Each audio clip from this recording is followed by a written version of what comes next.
In an era where empires rose and fell like the tides, two colossal powers stood on the brink of a monumental clash: the Mauryan Empire of India and the formidable Greeks under Alexander the Great.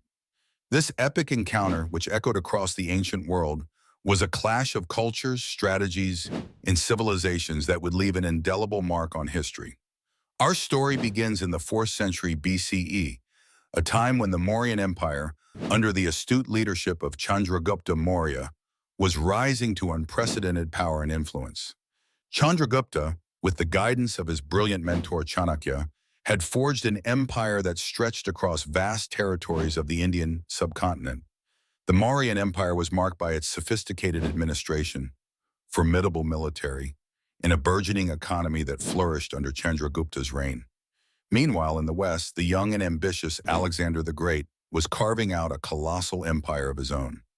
Having conquered the mighty Persian Empire, Alexander's gaze turned eastward, towards the fabled lands of India.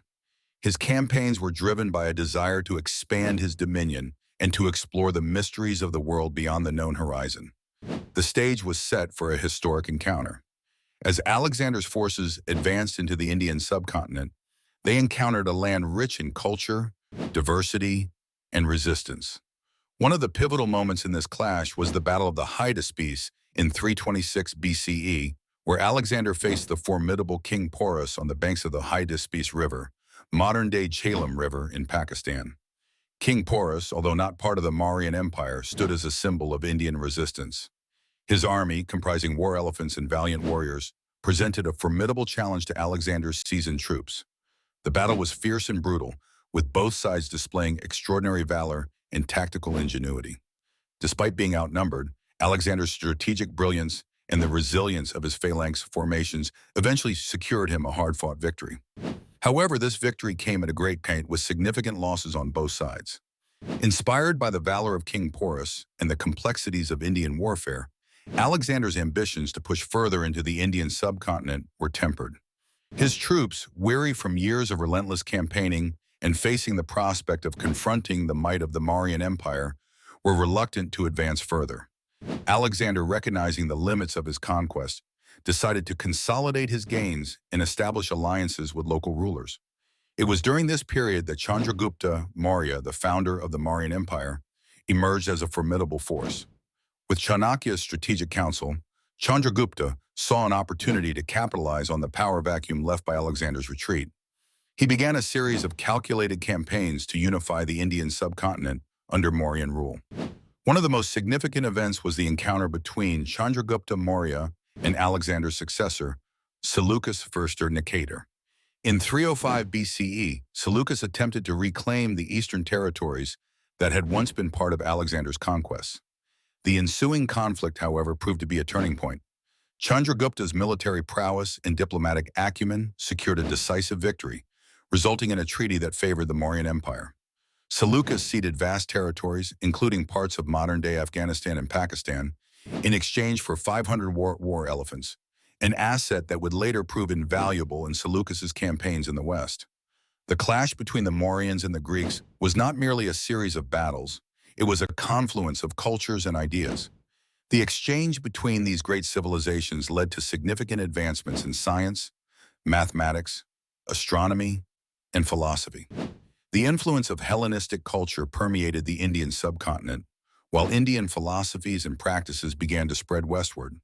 As the dust settled on the battlefields, a new era of cultural exchange and mutual respect began. Greek envoys and scholars arrived at the Mauryan court, bringing with them knowledge of Western science, medicine, and art. In return, Indian scholars shared their insights into mathematics, astronomy, and philosophy. This period of intellectual cross-pollination enriched both civilizations, laying the groundwork for future advancements. One of the most remarkable outcomes of this cultural exchange was the influence of Greek art on Indian sculpture.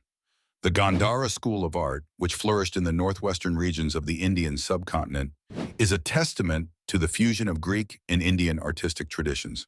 The Greco-Buddhist art produced during this period is characterized by its exquisite craftsmanship and the seamless blending of Hellenistic and Indian styles. The clash of the Mauryans and the Greeks also had profound implications for the spread of Buddhism. Ashoka the Great Chandragupta's grandson and one of the most celebrated emperors of the Mauryan dynasty, embraced Buddhism and played a pivotal role in its dissemination. The exchange of ideas with the Greeks, many of whom were exposed to Buddhist teachings, facilitated the spread of Buddhism to the Hellenistic world and beyond. The legacy of this ancient titan clash endures, reminding us of the resilience, ingenuity, and adaptability of the human spirit. The Mauryan Empire under Chandragupta and later Ashoka the Great continued to flourish, leaving a lasting impact on Indian history. Meanwhile, the Greek presence in the East enriched their own civilization, creating a bridge between diverse cultures that shaped the course of history. Intrigued by the epic encounters of ancient empires and their timeless stories? Like, subscribe, and hit the notification bell to explore more legendary tales and historical narratives. Share your thoughts in the comments about the clash of the Mauryan Empire and the Greeks, one of history's greatest confrontations.